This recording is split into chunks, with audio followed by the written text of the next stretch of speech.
Shalom saudara sekalian, ya selamat pagi, selamat hari Minggu buat kita semua. Dan pagi hari ini saya akan berkhotbah ya sesuai tema kita di bulan ini, yaitu tentang generosity, ya tentang kemurahan. Generosity, Roma 2 ayatnya yang keempat. Boleh dibuka sama-sama Roma pasalnya yang kedua, ayatnya yang keempat. Dan saya akan bacakan buat kita semua, saudara, firman Tuhan dari Roma pasalnya yang kedua, ayatnya yang keempat. Demikian firman Tuhan berbunyi, maukah engkau menganggap sepi kekayaan, kemurahannya, kesabarannya, dan kelapangan hatinya?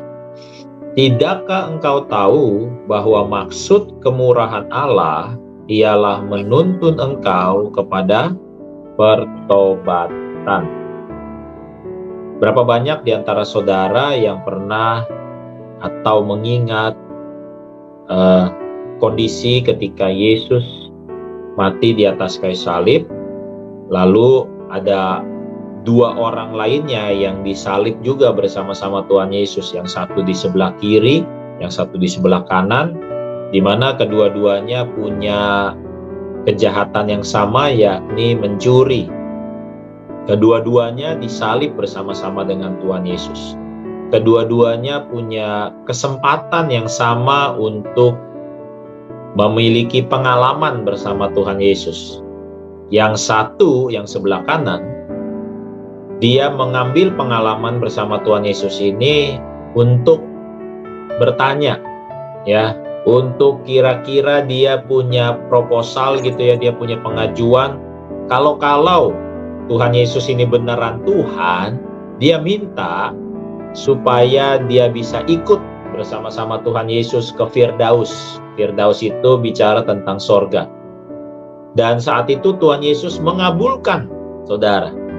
Sedangkan pencuri yang di sebelah kiri itu tidak minta apa-apa. Karena apa ya, saya juga nggak tahu, alasannya tidak dicatat di Alkitab. Tetapi di yang sebelah kanan, dia meminta kemurahan Tuhan. Dan Tuhan Allah sebagai sumber segala kemurahan memberkati dan memberikan kepada pencuri yang sebelah kanan itu pengampunan dan juga bersama-sama dibawa ke sorga. Satu kejadian ini seringkali menjadi sebuah pertanyaan yang besar buat banyak orang, saudara. Pertanyaan apa? Banyak yang suka bertanya kepada saya, Pak, kalau ya ada seseorang hidupnya jahat sekali, hidupnya itu luar biasa, berandalan, bajingan gitu ya, benar-benar hidupnya itu jauh dari Tuhan, dan dia lakukan itu dari masa mudanya sampai dia tua. Lalu detik-detik sebelum meninggal, dia minta ampun dan dia bertobat kepada Tuhan Yesus. Lalu banyak yang bertanya kepada saya, orang ini masuk kemana, Pak? Sama, ada satu, dia orang baik sekali, suka menyumbang, suka bersedekah, suka berbuat baik, tetapi dia tidak percaya Yesus. Dia masuk kemana, Pak? Jawaban saya sederhana. Yang punya sorga itu siapa? Tuhan Yesus.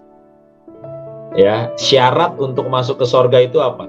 Cuman satu, percaya kepada Tuhan Yesus. Jadi sekalipun orang yang pertama tadi, ya, dengan segala rupa kejahatannya, tetapi ketika di akhir hidupnya dia bertobat, dia mau terima Tuhan Yesus, maka Tuhan Yesus akan menerima dia sama seperti orang yang tadi disalib di sebelah kanan Tuhan Yesus. Banyak reaksi yang berkata kepada saya, nggak fair, tidak fair, gitu ya, tidak adil.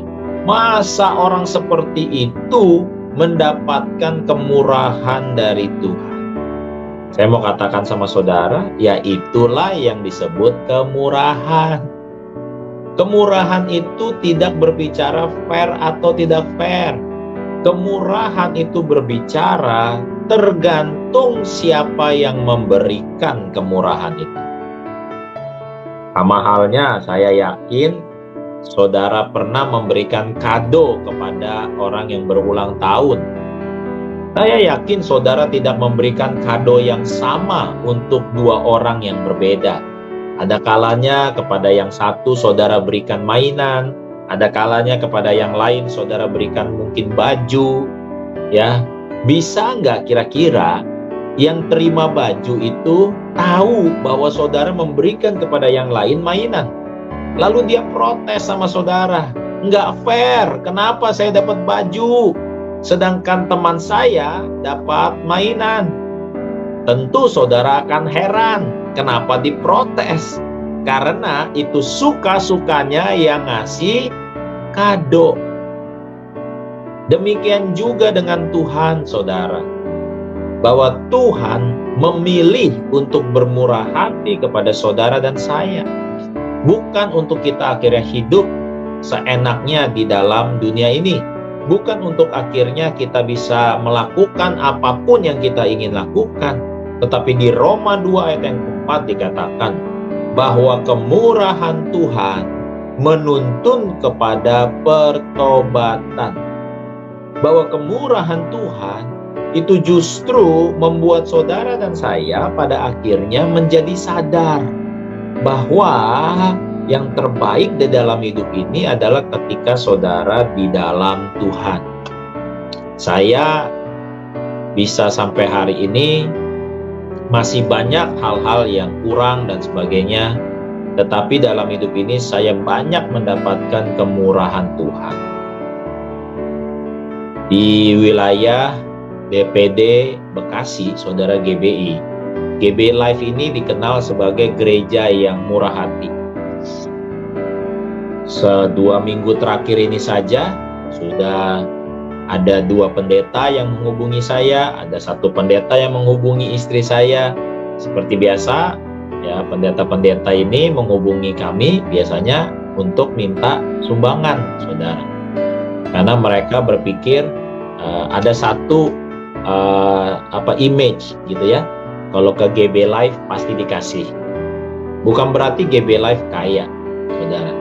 Tetapi karena saya dan istri, kami banyak mengalami yang namanya kemurahan Tuhan. Kemurahan Tuhan inilah yang membuat saya dan istri akhirnya di dalam hidup ini, kami juga akhirnya bermurah hati, saudara. Bermurah hati nggak selalu, saudara, ungkapannya memberi uang. Ada khotbah-khotbah yang bilang kalau kita bicara murah hati nggak selalu melulu uang. Tetapi saudara, memang ujian terbesarnya adalah ketika saudara bisa ikhlas memberi uang. Memang murah hati nggak selalu berbicara tentang uang. Tetapi ujian terberatnya adalah waktu saudara bisa ikhlas memberi uang yang saudara punya. Nah, bagaimana supaya akhirnya kita bisa mengerti tentang murah hati ini? Nah, di dalam kemurahan Tuhan ini, saudara, saya balik lagi kepada layar presentasi saya, ya. Ini sama seperti sebuah gelas yang dituangkan air. Ini seperti sebuah gelas yang dituangkan air, saudara. Kalau kita belum bisa bermurah hati, karena gelas kita belum penuh dengan kemurahan yang menurut kita terima di dalam hidup ini. Makanya ada istilah dalam bahasa Inggris, hurting people hurts. Orang yang terluka akan cenderung melukai. Jadi buat saya, kenapa saya murah hati? Karena saya dapat banyak kemurahan Tuhan. Saya melihat, saya menilai bahwa hidup saya ini pun karena kemurahan Tuhan. Hal kecil saja, saudara. Hal kecil saja.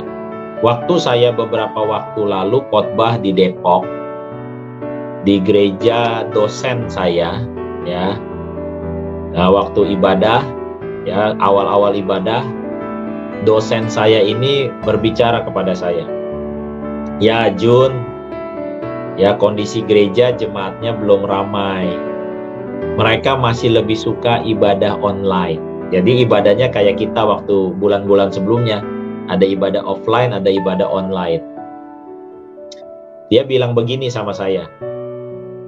Kalau di gereja itu Jun, kalau jemaat ya yang bekerja di kantoran kan awal-awal WFH, work from home, kerja di rumah.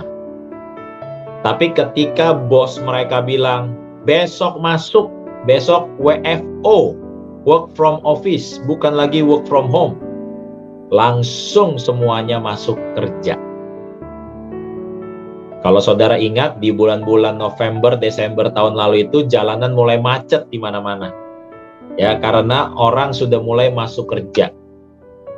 Tapi kalau gembala nih Jun, bilang, ya jemaat, sekarang kita udah nggak ibadah online, kita ibadahnya ke gereja. Nah, itu nggak semua jemaat datang tuh Jun. Tapi kalau bos yang bilang, besok masuk kerja, semuanya masuk kerja. Apapun yang terjadi, mau hujan, mau panas, mau apapun, mereka pasti ke kantor. Tapi kalau gembala yang bilang besok ibadah, saya online aja deh Pak. Gitu. Buat saya sederhana saudara. Ya kenapa? Mungkin karena kalau kerjaan itu, saudara kita berpikir kita mendapatkan gaji dan uang dari sana. Kalau nanti kita nggak masuk, nanti kita nggak dapat gaji, kita dipecat, hilanglah penghidupan kita. Kadang-kadang kita lupa, saudara, bahwa kemurahan Tuhanlah yang membuat saudara dan saya bisa mendapatkan pekerjaan tersebut. Kemurahan Tuhanlah yang membuat saudara dan saya bisa akhirnya berhasil di pekerjaan sehingga bos saudara masih mempertahankan saudara sampai hari ini. Tapi seringkali kita tidak berpikir demikian. Kenapa? Karena kita tidak berpikir bahwa apa yang ada sama kita adalah kemurahan Tuhan. Seringkali kita baru sadar kalau sesuatu yang ada sama kita hilang dan baru kita mengingat Tuhan. Sebab itu pagi hari ini saudara, saya mau ingatkan kepada kita semua bahwa kemurahan Tuhan dilanjutkan tadi di Roma 2 ayat yang keempat, kesabarannya, kelapangan hatinya. Jadi waktu kita bicara tentang kemurahan Tuhan, di dalamnya juga terkandung kesabaran Tuhan, di dalamnya juga terkandung kelapangan hatinya. Tetapi yang saya tahu di Alkitab, saudara, Tuhan itu maha kuasa, Tuhan itu maha kasih, tetapi Dia tidak maha sabar. Alkitab katakan Dia itu panjang sabar. Kalau panjang berarti ada batasnya. Sampai kapan? Kalau menurut saya, sampai hidung ini berhenti bernafas, jantung ini berhenti berdetak, itulah kesempatan Tuhan sabar sama kita. Saya mau tampilkan dulu satu video kepada saudara, ya, yang ini bicara tentang kemurahan hati, tapi kemurahan hatinya, ya, selamat menyaksikan.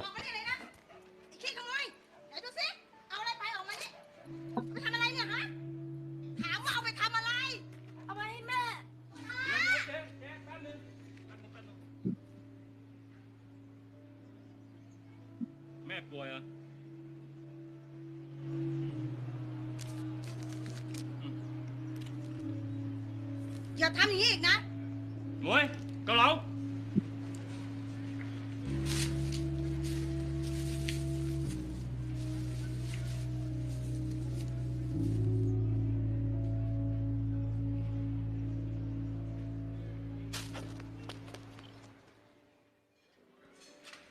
Chọn, nayเลยครับนั่งเลย ป้า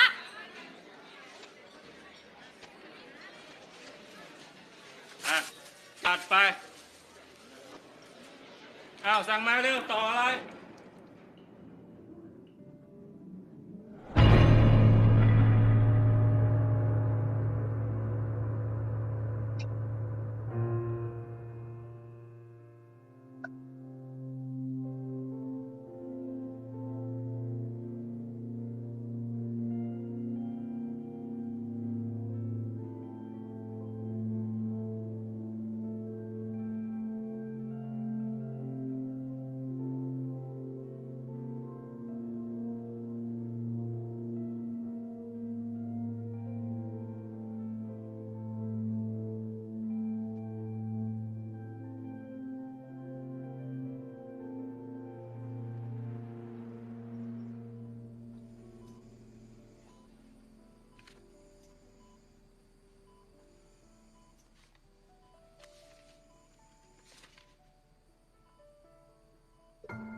Tentu dalam video tadi saya yakin saudara menangkap maksudnya. Ketika kita berbuat kemurahan kepada orang lain, maka satu hari nanti kita akan mendapatkan balasannya.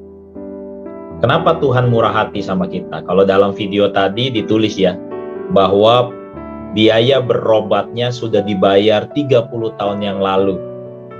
Kenapa Allah Bapa murah hati sama kita? Karena Tuhan Yesus sudah membayarnya 2000 tahun yang lalu di atas kayu salib buat saudara dan saya. Sehingga hari ini saudara, apapun yang kadang-kadang kita pikir kelakuan kita kayak begini, kok kita hidup masih kayak begini, kok Tuhan masih baik sama kita. Itulah yang disebut kemurahan Tuhan. Tuhan berharap dengan segala kebaikan dan kemurahannya itu bisa menuntun saudara bisa lebih dewasa, saudara bisa lebih akhirnya rajin beribadah, saudara akhirnya menuntun kepada kita semua kepada yang namanya pertobatan, saudara. Jadi bagaimana supaya kemurahan ini bisa kita resapi dan bisa bertumbuh ya di dalam kehidupan ini? Tidak ada jalan lain, saudara. Saudara dan saya harus punya yang namanya pengalaman bersama Tuhan. Pengalaman bersama Tuhan inilah yang akan menumbuhkan kemurahan di dalam diri saudara, kelapangan hati di dalam diri saudara, kesabaran di dalam diri saudara. Saya berdoa kiranya kemurahan Tuhan ketika saudara terus berdoa, beribadah, baca Alkitab, saudara bersekutu bersama Tuhan hari demi hari, akhirnya saudara bisa lebih lagi menyadari kemurahan Tuhan, kesabarannya, kelapangan hatinya. Dan orang-orang yang mendapat kemurahan ini pasti saudara, semakin dia punya pengalaman dengan Tuhan, pasti dia akan menerapkannya kepada orang-orang di sekitarnya. Kalau ada ibu-ibu yang masih dendam sama suaminya, mungkin masih menyimpan kepahitan, artinya ibu-ibu tidak memberikan kelapangan hati, kesabaran terhadap suaminya. Saya anjurkan, Bu, miliki pengalaman bersama Tuhan.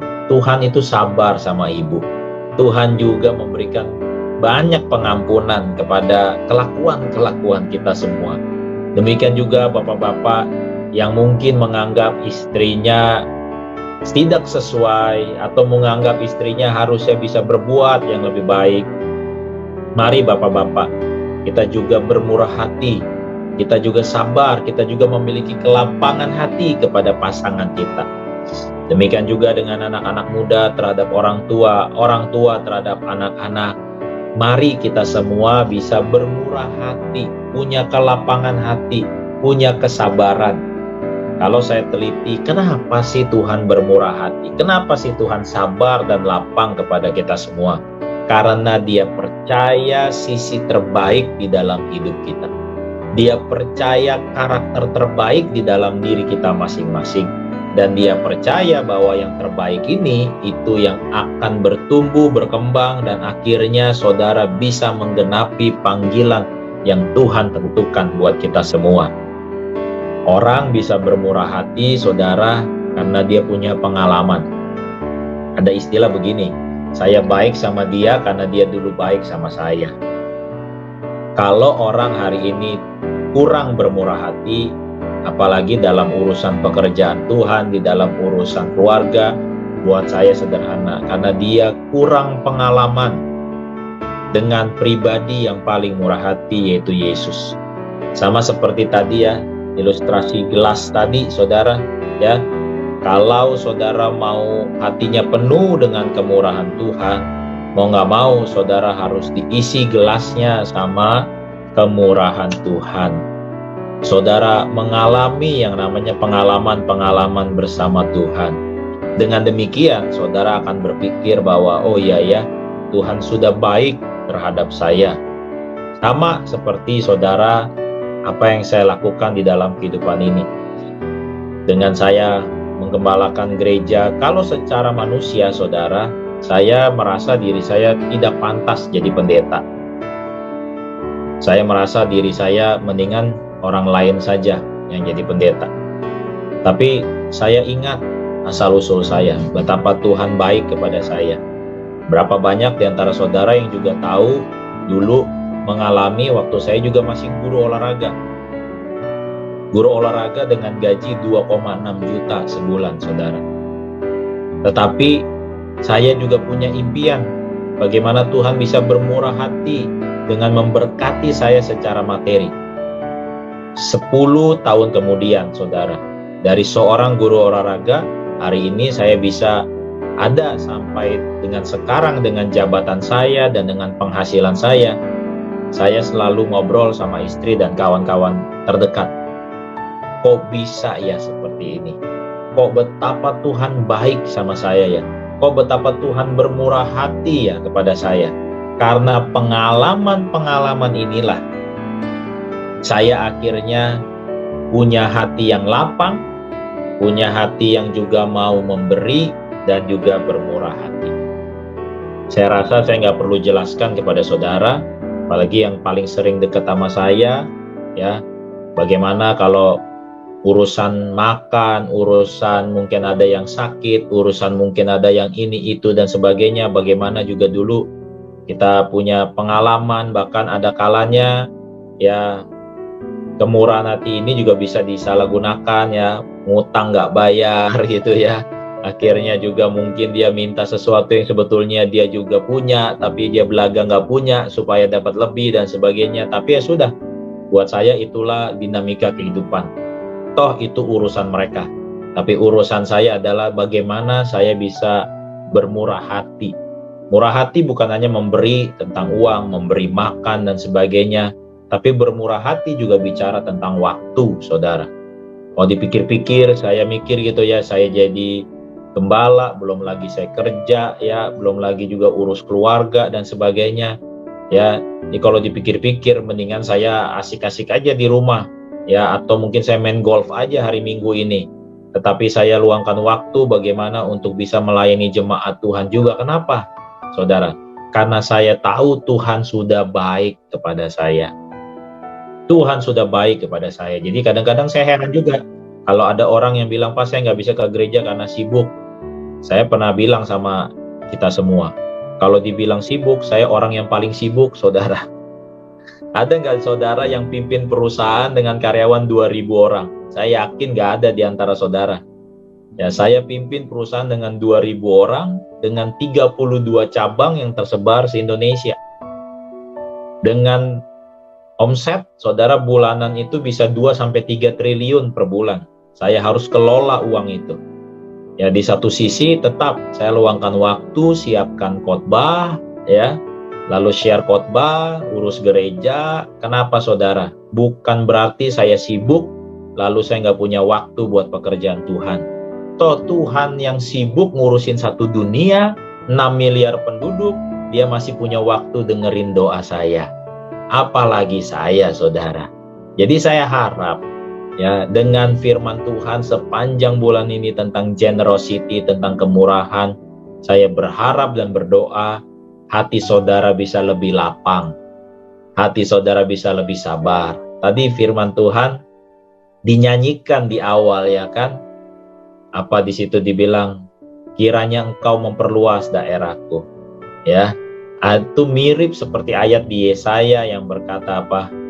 Bahwa Yesaya berminta, saudara, supaya dilapangkan tempat kemahnya, ya, dilapangkan tempat kemahnya. Nah, tapi di situ juga berbunyi, jangan menghematnya.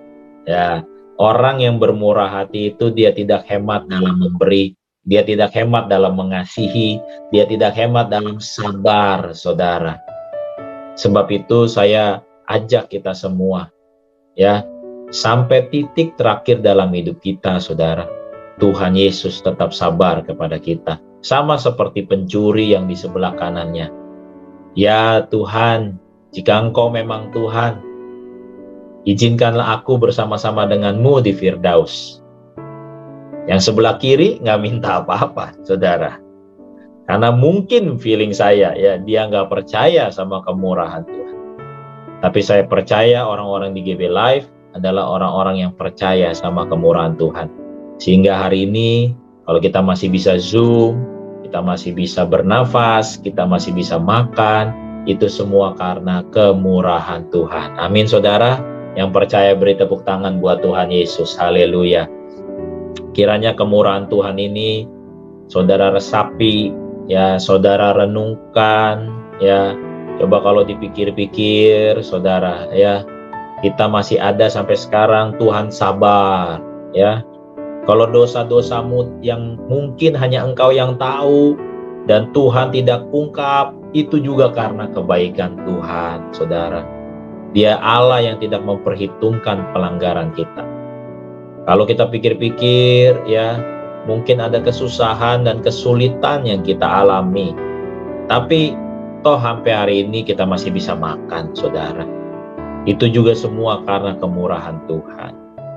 Saya yakin di GB Live ini nggak ada yang nggak bisa makan.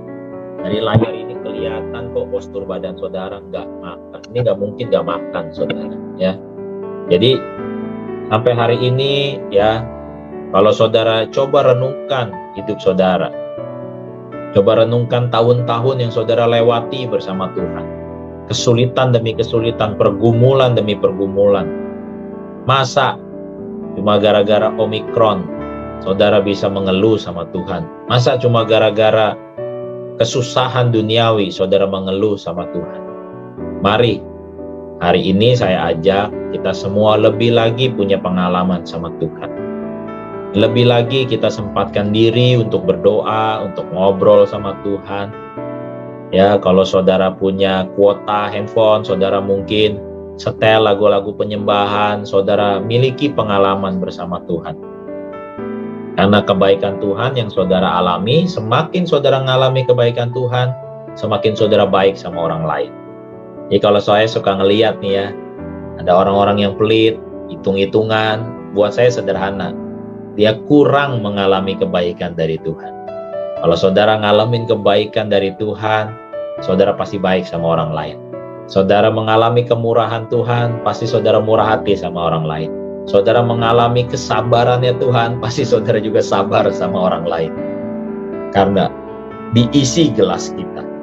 Ya, saya berdoa kita semua punya pengalaman sama Tuhan, karena kemurahan Tuhan menuntun kita kepada pertobatan. Dan saya selalu percaya kalau ada orang yang bilang, Pak, ini suami saya masih begini, Pak, istri saya masih begini, Pak, anak-anak saya masih begini, saya suka bilang apa? Kalau saudara sih ingat, saya suka bilang, tiap orang ada waktunya. Tiap orang ada momennya. Tiap orang ada waktunya. Waktu apa, saudara? Waktu nanti gelasnya itu penuh dan melimpah luap keluar. Nah, orang-orang yang sudah mempraktekkan kemurahan itu kenapa? Karena gelasnya sudah penuh, udah meluap airnya keluar.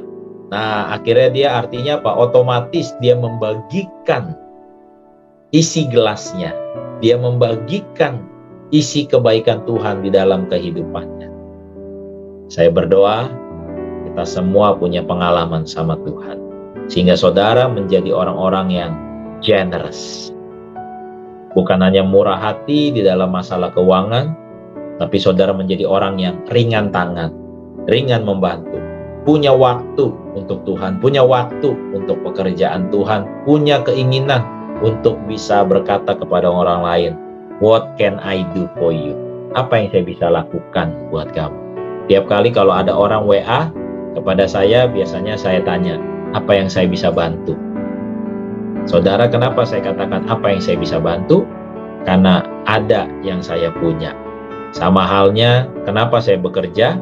Karena apa yang Tuhan kasih kepada saya, bakat, kemampuan, skill, itu yang saya bagikan kepada perusahaan yang mana saya bekerja. Saya bukan cari uang di perusahaan, tapi saya membagikan hikmat, talenta, skill yang Tuhan berikan secara murah hati kepada saya. Sebab itu orang lain nilainya berhasil. Sebab itu orang lain nilai saya sukses. Sebetulnya bukan saya berhasil dan sukses, tapi karena ada kemurahan Tuhan yang melimpahi pikiran saya sehingga bisa bikin strategi, dan yang melimpahi kemurahannya, keberuntungannya, sehingga Tuhan bisa ngirimkan orang-orang yang tepat di waktu yang tepat, di tempat yang tepat, sehingga dengan keberhasilan itu saya mengucap syukur kepada Tuhan. Padahal segala sesuatunya bukan karena usaha saya, tetapi karena kemurahan Tuhan. Mari siapkan perjamuan kudus kita, saudara. Kita akan merayakan kemurahan Tuhan dengan perjamuan kudus ini. Karena dengan perjamuan kudus ini kita mengingat bahwa Dia yang tidak berdosa menjadi dosa. Dia rela hancur secara fisik. Dia rela menanggung segala dosa dan pelanggaran kita. Karena Dia sabar, Dia punya kelapangan hati, dan Dia mau generous kepada kita semua. Mari angkat roti di tangan kanan kita dan katakan bersama saya dalam nama Yesus. Inilah roti yang turun dari sorga, inilah tubuh Kristus. Tuhan Yesus sendiri yang telah pikul semua dosaku pada tubuhnya di atas kayu salib, supaya aku yang mati bagi dosa, hidup oleh pembenaran. Oleh bilur-bilurnya, aku menjadi sembuh. Dalam nama Yesus, inilah tubuh Kristus, makanlah.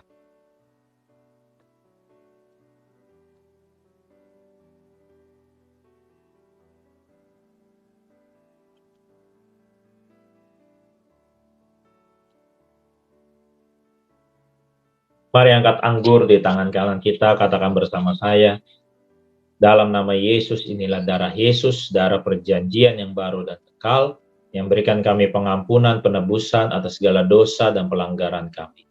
Dosa kami sudah diampuni, dalam Kristus kami adalah kebenaran Allah, dalam Kristus kami adalah ciptaan yang baru, dalam nama Yesus. Inilah darah Yesus, minumlah. Mari kita nyanyikan kemurahan-Mu lebih dari hidup. Kemurahan-Mu lebih dari hidup. Kemurahan-Mu lebih dari hidup. Bahwa lidahku memuji Engkau. Kemurahan-Mu lebih dari hidup. Sekali lagi katakan kemurahan-Mu. Kemurahan-Mu lebih dari hidup. Kemurahan-Mu lebih dari hidup. Bawa lidahku memuji Engkau. Kemurahan-Mu lebih dari hidup. Bapa, kami bersyukur, kami berterima kasih bahwa Engkau yang sabar terhadap kami, bahwa Engkau yang tidak mengingat-ingat pelanggaran kami, bahwa Engkau yang bermurah hati kepada kami bahkan sejak dari pagi tadi. Kami bersyukur buat perlindungan-Mu, kami bersyukur buat rezeki yang dari-Mu, kami bersyukur buat kasih-Mu, kami bersyukur buat kasih setia-Mu Tuhan yang sampai hari ini memelihara setiap kami. Dan kami bersyukur dengan kemurahan-Mu ini Tuhan, kami punya keberanian untuk berdoa. Kami berdoa Bapa dalam nama Yesus, kiranya Engkau yang memulihkan anggota jemaat GB Live ataupun keluarga kami yang mengalami COVID. Kami serahkan Tuhan Beni dan Ica, kami serahkan Tuhan Rama, Yanti dan juga Bu Lili Tuhan, dan juga siapapun yang mungkin masih mengalami sakit penyakit Tuhan. Kami mohon kemurahan-Mu Tuhan yang memberikan kesembuhan yang sempurna atas tubuh mereka. Kami berdoa kemurahan-Mu juga Tuhan yang menolong setiap umat-Mu di GB Live ini Tuhan, yang punya pergumulan secara finansial, dalam pekerjaankah, dalam bisniskah. Kami mohon kemurahan-Mu yang membuka jalan buat setiap mereka Bapa, juga buat setiap keluarga demi keluarga.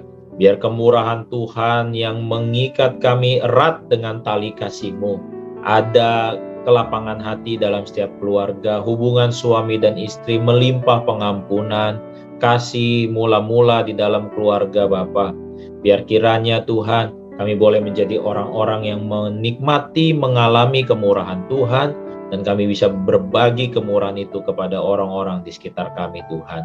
Terima kasih banyak Tuhan Yesus. Hamba juga berdoa buat minggu depan, buat hari Sabtu ada ibadah WBI secara online.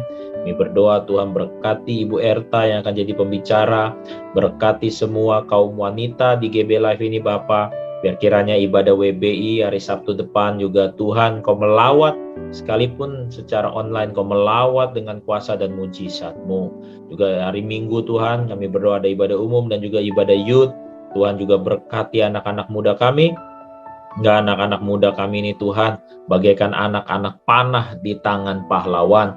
Mereka berhasil, mereka menjadi berkat buat bangsa-bangsa, dan mereka juga bisa menikmati kemurahan Tuhan dalam hidup ini. Terima kasih banyak Tuhan Yesus. Tidak lupa berdoa buat bangsa kami, berkati Presiden, bisa seluruh jajarannya sampai aparatur paling rendah Tuhan, RT RW. Kami berdoa Bapa dalam nama Yesus. Tuhan berkati bangsa ini keluar dari krisis kesehatan, keluar dari krisis ekonomi, dan Kau berkati bangsa ini menjadi bangsa yang makmur, sejahtera, dan bangsa yang mengenal Tuhan Yesus. Terima kasih banyak Tuhan Yesus. Mari saudara-saudara, kekasih-kekasih Tuhan yang beroleh kemurahan Tuhan, angkat kedua tangan saudara, terimalah rahmat berkat Tuhan. Tuhan memberkati dan melindungi engkau. Tuhan menyinari engkau dengan wajah-Nya dan memberi kepadamu kasih karunia-Nya. Tuhan menghadapkan wajahnya kepadamu dan memberikan kepadamu shalom-Nya, damai sejahtera-Nya mulai siang hari ini sampai Maranatha. Kita berkumpul di Firdaus karena kemurahan Tuhan. Yang diberkati Tuhan sama-sama katakan amin, amin, amin, amin.